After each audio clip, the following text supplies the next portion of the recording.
नमस्कार. श्री स्वामी समर्थ सर्वांना. तुमच्या सर्वांचं आपल्या ह्या यूट्यूब चॅनलवर खूप खूप हार्दिक स्वागत आहे. अधिक मासातील पौर्णिमा ही अत्यंत पवित्र आणि दुर्मिळ मानली जाते. या दिवशी केलेली पूजा, जप, दान आणि उपाय अनेक पटीने फलदायी ठरतात असे धर्मग्रंथामध्ये देखील सांगितले आहे. आणि म्हणूनच या अधिक पौर्णिमेच्या दिवशी संध्याकाळी कापूरसोबत आपल्याला ह्या अत्यंत महत्त्वाच्या 2 वस्तू जाळायच्या आहे, ज्यामुळे घराची मुलांची प्रगती होईलच, शत्रू तुमच्या समोर लोटांगण घालेल, 7 पिढ्यांचं दारिद्र्य नष्ट होईल, आर्थिक अडचणी कमी होईल, नजरबाधा नजरदोष देखील कमी होईल.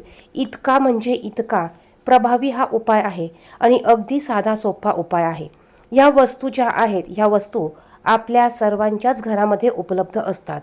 आणि पौर्णिमा तिथी ही बघा, अधिक मास 3 वर्षांनी एकदा येतो आणि 3 वर्षातून एकदा येणाऱ्या अधिक मासातील ही पौर्णिमा आहे. आणि म्हणूनच या पौर्णिमेला दुर्मिळ योग तयार होत आहे. आणि म्हणूनच या संधीचा फायदा करून घेण्यासाठी आपल्याला अत्यंत प्रभावी अगदी छोटासा उपाय आपल्या घरामध्ये आपल्याला करायचा आहे. आजच्या या व्हिडिओमध्ये आपण जाणून घेणार आहोत अधिक मास पौर्णिमा 2026 नेमकी कधी आहे, शुभ वेळ काय आहे, पूजा कशी करायची आणि हा उपाय या दिवशी आपल्याला करायचा आहे. हा उपाय कसा करायचा आहे बघा. 2026 मध्ये पौर्णिमा तिथी ही 2 दिवस आलेली आहे. पौर्णिमा 30 मे रोजी आलेली आहे आणि 31 मे रोजी ही पौर्णिमा संपणार आहे.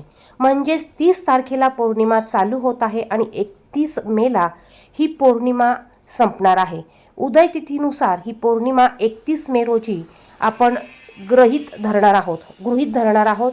आणि बघा, आपल्याला हा जो उपाय करायचा आहे हा उपाय तुम्ही 31 तारखेला केला तरी चालेल आणि हा उपाय तुम्ही 30 तारखेला दुपारी पौर्णिमा लागत असल्यामुळे 30 तारखेला तुम्ही संध्याकाळी प्रदोष काळामध्ये हा उपाय केला तरी चालणार आहे.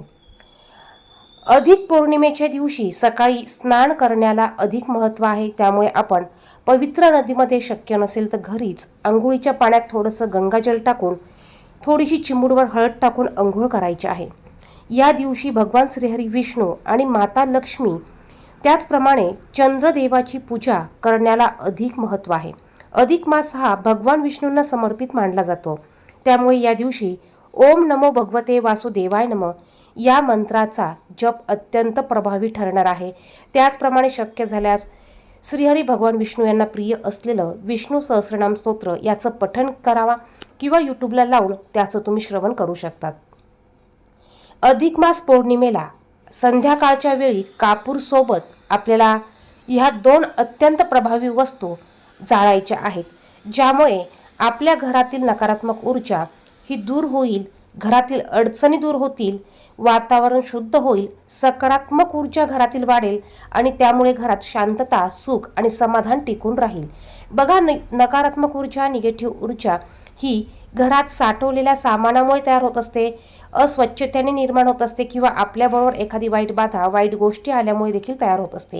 हिला वेळोवेळी घराच्या बाहेर काढणं महत्त्वाचं असतं आणि ही वेळोवेळी बाहेर काढण्यासाठी अशा काही तिथी असतात की त्या तिथी अतिशय महत्त्वपूर्ण मानल्या जातात.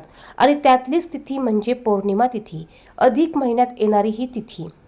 आता हा उपाय, ही सेवा तुम्हाला 30 तारखेला पण करायची आहे. हा उपाय तुम्ही 31 तारखेला सुद्धा करायचा आहे. ज्यांना शक्य होईल त्यांनी हा उपाय रोज अधिक मास संपेपर्यंत केला तरी चालणार आहे.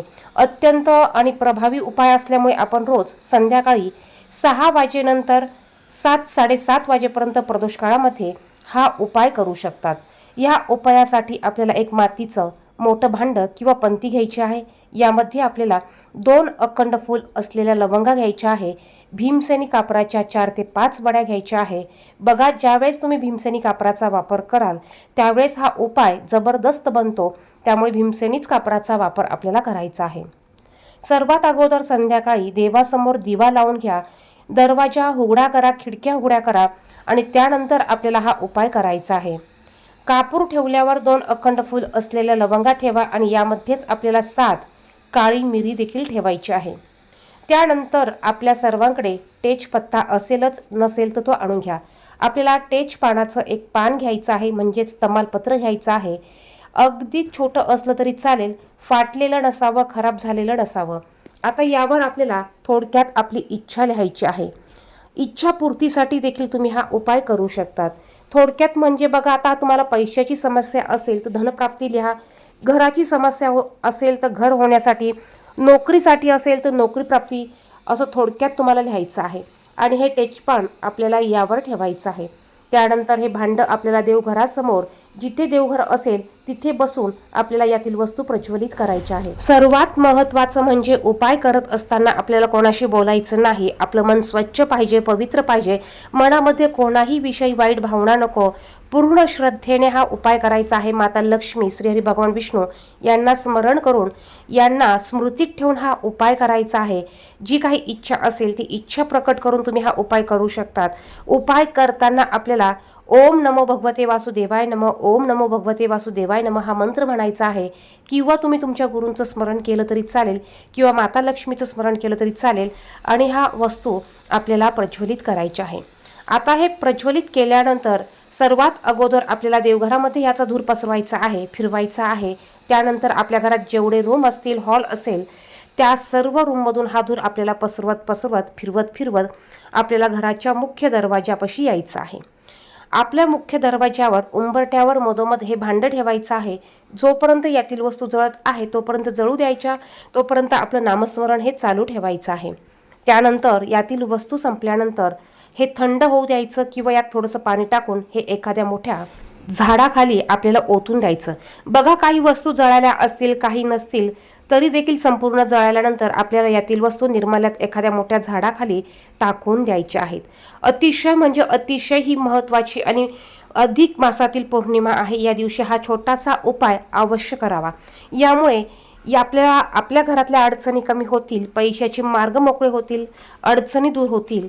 या दिवशी आपल्याला वादविवाद करायचा नाही, कोणाचा अपमान करायचा नाही. या दिवशी शक्यतो सात्विक आहार घरात बनवायचा आहे. आपण या दिवशी उपवास करा अगर नका करू, या दिवशी चुकूनही मांसाहार घरात करायचा नाही. त्याचप्रमाणे या दिवशी दानाला अतिशय महत्त्व आहे. या दिवशी तुम्ही गरजूंना, गरिबांना अन्नदान, वस्त्रदान किंवा तांदळाचे दान केल्यास पुण्य प्राप्त होते. अधिक मासातील ही पौर्णिमा वर्षातील अत्यंत शुभ दिवसांपैकी एक मानली जाते. त्यामुळे या दिवशी श्रद्धेने पूजा आणि उपाय केल्यास घरात सुख, समृद्धी आणि सकारात्मकता वाढते. त्याचप्रमाणे या दिवशी माता लक्ष्मी, श्रीहरी भगवान विष्णू यांची देखील आपल्याला पंचोपचारे पूजा करायची आहे. आणि आपल्या घरात जर का आपल्याला सुख, समाधान, माता लक्ष्मी आणि श्रीहरी भगवान विष्णू यांचा आशीर्वाद पाहिजे असेल तर हा छोटासा कापूर आणि लवंगाचा उपाय आवर्जून करायचा आहे. व्हिडिओ आवडला असेल तर लाईक करा, शेअर करा आणि आपल्या चॅनेलला सबस्क्राईब करायला विसरू नका. धन्यवाद.